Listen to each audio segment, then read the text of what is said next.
ఉమ్మడి నల్గొండ, ఖమ్మం, వరంగల్ పట్టభద్రుల ఎమ్మెల్సీ ఉప ఎన్నికల సన్నద్ధతపై కాసేపట్లో కేటీఆర్ తెలంగాణ భవన్లో సమీక్ష నిర్వహించనున్నారు. ఉమ్మడి జిల్లాల నేతలందరూ మీటింగ్కు హాజరు కావాలని ఆయన పిలుపునిచ్చారు. కానీ రాకేష్ రెడ్డికి ఎమ్మెల్సీ టికెట్ ఇవ్వడంపై ఉమ్మడి వరంగల్ బీఆర్ఎస్ నేతలు తీవ్ర అసంతృప్తిలో ఉన్నారు. ఈ మీటింగ్కు కీలక నేతలైన ఎర్రబెల్లి దయాకర్ రావు, వినయ్ భాస్కర్, పెద్ది సుదర్శన్ రెడ్డి డుమ్మా కొడతారని తెలుస్తోంది. అటు నల్గొండ, ఖమ్మం నేతలు కూడా అసంతృప్తిలో ఉన్నట్లు టాక్ నడుస్తోంది.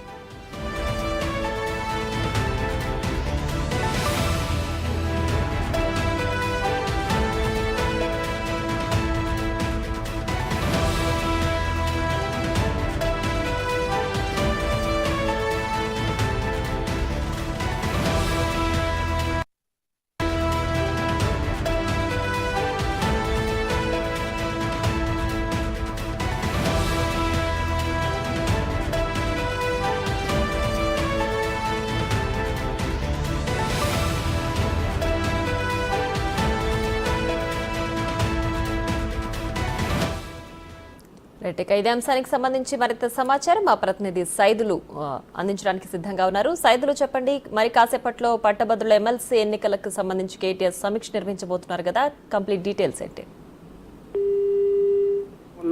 కేటీఆర్ అధ్యక్షతన నల్గొండ, ఖమ్మం, వరంగల్ పట్టభద్రుల ఎమ్మెల్సీ ఉప ఎన్నిక సమీక్ష సమావేశం ప్రారంభమైంది. అయితే ఈ సమీక్ష సమావేశానికి ఖమ్మం, నల్గొండ, వరంగల్ జిల్లాకు చెందినటువంటి ముఖ్య నేతలు ఎవరైతే ఉన్నారో మాజీ ఎమ్మెల్యేలు, మాజీ ఎమ్మెల్సీలు, అదేవిధంగా జిల్లా పార్టీ అధ్యక్షులు, డీసీజీబీ చైర్మన్లు, మాజీ కార్పొరేషన్ చైర్మన్లు అందరూ అంటే మొత్తం ఉమ్మడి జిల్లాలకు సంబంధించి 130 మందికి ఆహ్వానం అందించారు. అయితే ఈ రోజు 130 మందికి చెందిన నేతలు ఎవరు కూడా ఈ సమీక్ష సమావేశానికి హాజరు కాలేదు. కేవలం 40 మంది మాత్రమే ఈ సమీక్ష సమావేశానికి హాజరయ్యారు. అయితే ఎమ్మెల్సీ ఉప ఎన్నిక అభ్యర్థి రాకేష్ రెడ్డి అభ్యర్థిత్వాన్ని వ్యతిరేకిస్తున్నారు వరంగల్ జిల్లాకు చెందినటువంటి మాజీ ఎమ్మెల్యేలు. అందులో చెల్ల ధర్మారెడ్డి మాజీ ఎమ్మెల్యే, దాస్యం వినయ్ భాస్కర్ మాజీ ఎమ్మెల్యే ఎర్రబెల్లి దయాకర్ రావు, వీళ్ళందరూ కూడా రాకేష్ రెడ్డి అభ్యర్థిత్వాన్ని వ్యతిరేకిస్తున్నారు. గత కొంతకాలం కూడా అసంతృప్తిగా ఉన్నారు. అయితే రాకేష్ రెడ్డి జనగాం ఎమ్మెల్యే అయినటువంటి పల్లా రాజేశ్వర రెడ్డికి అత్యంత సన్నిహితుడిగా చెప్తున్నారు. ఆయన ఏకపక్ష ధోరణితో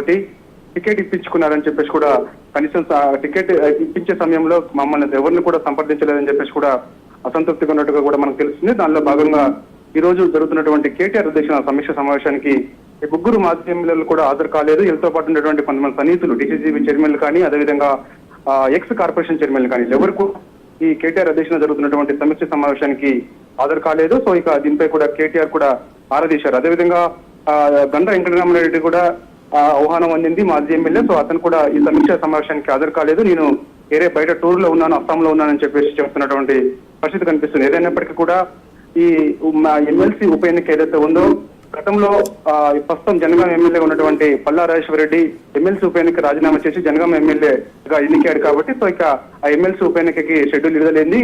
ఈ నెల 20న పోలింగ్ కూడా ఉన్న నేపథ్యంలో సో ఖచ్చితంగా సిట్టింగ్ స్థానం అంటే గతంలో బీఆర్ఎస్ పార్టీ అక్కడ గెలిచింది కాబట్టి సిట్టింగ్ స్థానాన్ని ఎట్లయితే కాపాడుకోవాలి, గెలిచి తీరాలని చెప్పేసి కూడా ఈ రోజు కేటీఆర్ ఇక్కడికి వచ్చినటువంటి నేతలకు ఒక దిశానిర్దేశం చేయబోతున్నారు. సో ఇక ఖచ్చితంగా ప్రచారం కూడా ఎలా ఉండాలి, ఎట్లా మనం అనుసరించాలి, ఎలా వ్యూహంతో ముందుకు వెళ్ళాలని చెప్పేసి కూడా ఈ సమీక్ష సమావేశం ఉండబోతుంది. సో ఇక ఆల్రెడీ సమీక్ష సమావేశం తెలంగాణ భవన్లో ప్రారంభమైంది. సో కాసేపట్లో ఈ జిల్లాకు చెందినటువంటి వరంగల్ జిల్లాకు చెందినటువంటి నేతలు మరి ప్రస్తుతమైతే ఈ సమీక్ష సమావేశానికి అయితే గైరాజరయ్యారు. చూడాలి మరి ఎవరు వస్తారా రారా అనేది కూడా మనకు కొంత సన్నిహితం నెలకొంది. ఏదైనప్పటికీ కూడా సిట్టింగ్ స్థానం కాపాడుకోవాలని చెప్పేసి ఒకవైపు తాపత్రపడుతున్నటువంటి బీఆర్ఎస్ పార్టీకి ఇలా అసంతృప్తి నేతల మధ్య సమన్వయం లేకపోవడంతో ఒకరిపై ఒకరు పరస్పర విమర్శలు చేసుకోవడము, కొందరు అలకపోనడము, ఇవన్నీ కూడా పార్టీకి తీవ్ర నష్టం కలుగుతుందని చెప్పేసి కూడా ఒకవైపు బీఆర్ఎస్ పార్టీ భావిస్తున్న నేపథ్యంలో సో ఇక ఈ సమీక్ష సమావేశానికి గైరాజరు కొంతమంది నేతలు కావడంతో కూడా బీఆర్ఎస్ పార్టీ కూడా కొంత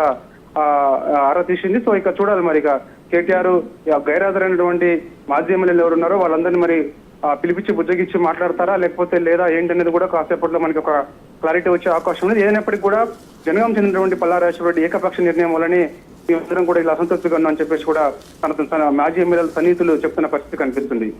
right Saidulu, thanks for the updates.